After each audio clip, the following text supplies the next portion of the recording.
تو بنیادی بات یہ ہے کہ دشمن تین ہیں.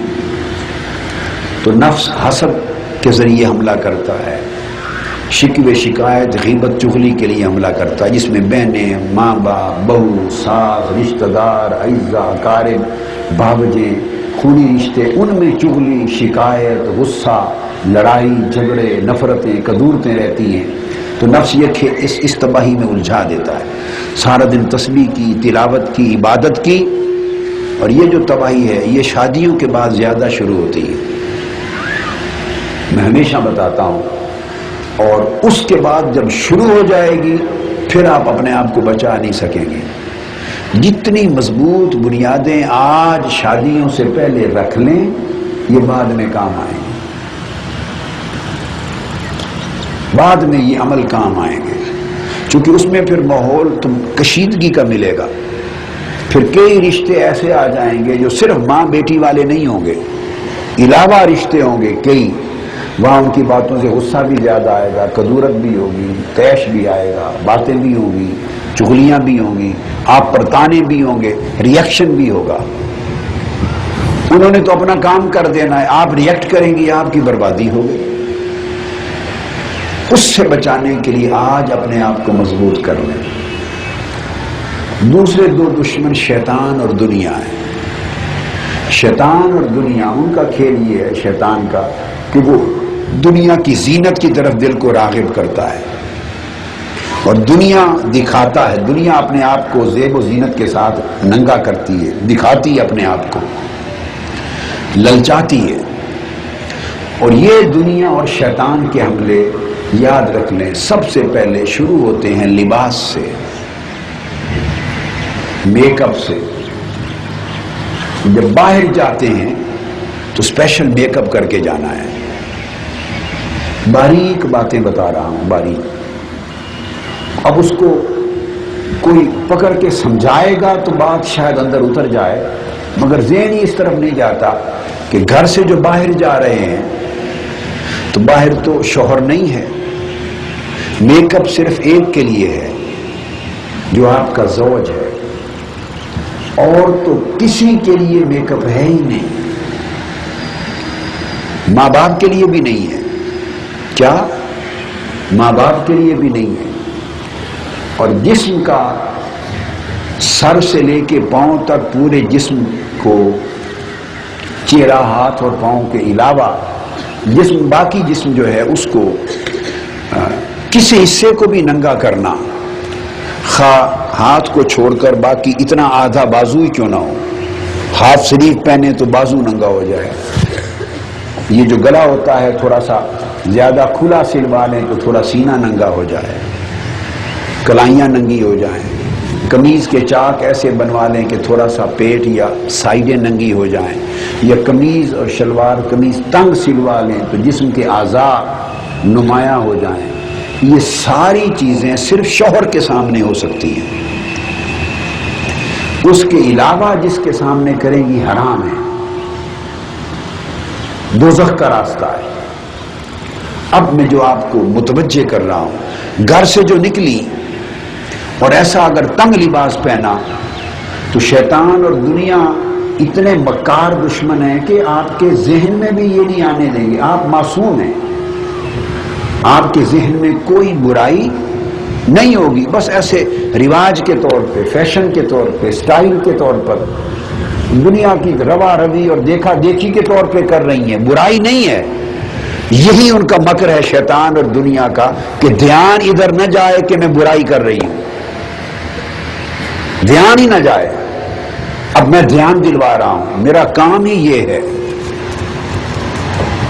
میری ڈیوٹی یہ ہے کہ نفس، شیطان اور دنیا جدھر آپ کا دھیان نہیں دلوانے دے رہے، میں یہی جنگ آپ کے لیے لڑتا ہوں اور آپ کو سمجھاتا ہوں کہ آپ بھی فوج بن جائیں میری، ادھر دھیان جائے.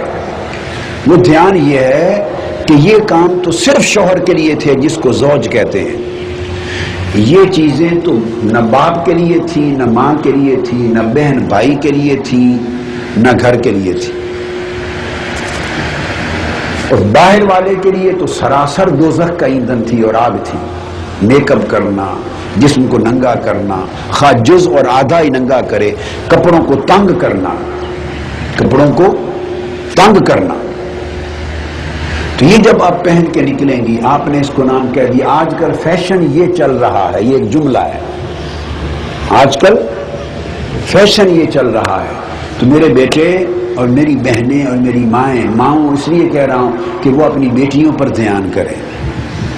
بہنیں جو میری عمر کی ہیں اور ساری بیٹیاں یہ سمجھیں یہ جملہ کہ آج کل کی فیشن یہ ہے، قبلہ حضور فیشن ہے آج کل. یہ جو فیشن ہے یہ کیا ہے؟ یہ ایک بولی ہے جو نفس، شیطان اور دنیا نے سکھا دی ہے. یہ اس کی ٹیکنالوجی ہے.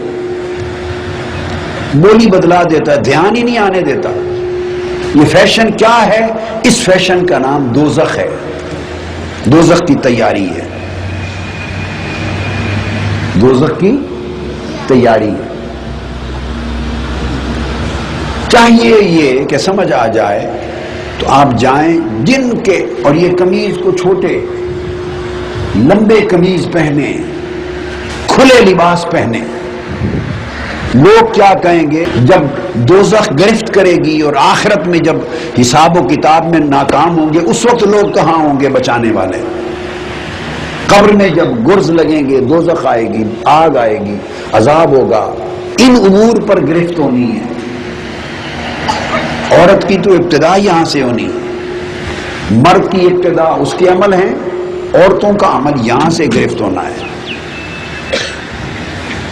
اور وہ بیچاری بیٹی جو تھی یا بہن جو تھی وہ تو فیشن کے نام پہ کرتی رہی، اس کے ذہن میں تو کوئی برا دھیان تھا نہیں. یہ مکر اور چال تھی نفس، شیطان اور دنیا کی کہ اس کو پتہ بھی نہ چلے اور برباد بھی ہو جائے. یہی اس نے قسم کھائی تھی. اس دن پتہ چلے گا جو میں نے کہا کہ پردہ اٹھے گا. یہ پردے پڑے ہوئے ہیں ہماری آنکھوں پر، ایسے سب کپڑے جا کے کھلوا دیں جن کے اندر سلائی کی گنجائش، فولڈ ہیں، اتنے سلائی ہے وہ کھلوا دیں. لمبا کرنے کے لیے اتنا فولڈ ہو سکتے ہیں، لمبا کر دیں، کھول دیں. اور جن کے کھولنے چاک جو ہیں وہ نیچے کر دیں، بند کر دیں، نیچے کر دیں. اور جن کے کپڑوں میں ایسی گنجائش نہیں، ان کی بچ وغیرہ یا نیچے تک سی کر کوئی کسی غریب گھرانوں میں جن کی چھوٹی بچیاں ہیں، پتلے جسم کی ہیں، ان کو دے دیں جن کے لیے اچھا بن چل سکے. مت پہنے، یعنی اس کی توبہ کر کے جائیں. میں بھی سمجھوں گا کہ آپ آئے تھے اور آپ بھی سمجھیں گی کہ آئی تھی تو کچھ بدل کر گئی ہے. اسی طرح گھر سے باہر جائیں، مت میک اپ کریں. سوال ہے جو جانے کا ٹائم ہوتا ہے نا، باہر عورتیں جہازوں میں جاتی ہیں، انہوں نے رکھی ہوتی ہیں اپنے شولڈر بیگز میں میک اپس. جب ٹائم آتا ہے تو اسی وقت نکال کے شیشے رکھ کے تو میک اپ کر رہی ہوتی ہے. گھر سے باہر جاتے ہوئے اسپیشل میک اپ کرتے ہیں. جا تو گھر سے باہر رہے ہیں، میک اپ کن کے لیے کر رہی ہیں؟ میک اپ تو ایک کے لیے حلال تھا، اور اس کے پاس تو جا نہیں رہی. جا تو رہی ہیں بازار، جا رہی ہیں شادی پر. کیا یہ جو مقابلہ ہے، مسابقت، اگر دیکھیں کہ ایسی شادیاں ہیں جہاں مقابلہ ہی سارا دوزخ کا ہے، دنیا داری کا ہے اور بربادی کا ہے. بے شک جانا چھوڑ دیں ان شادیوں پر، کہیں گے نہیں آئیں گے. صرف ایک تقریب میں آئیں گے، نکاح جو رخصتی ہے یا ولیمہ، اور ولیمہ یہ سنت ہے بس. یہ تیل میں جو رسم رواج برادریاں برباد کرتی ہیں، برادریوں نے قبر میں کام نہیں آنا. یہ دین کی بربادی کا راستہ ہے.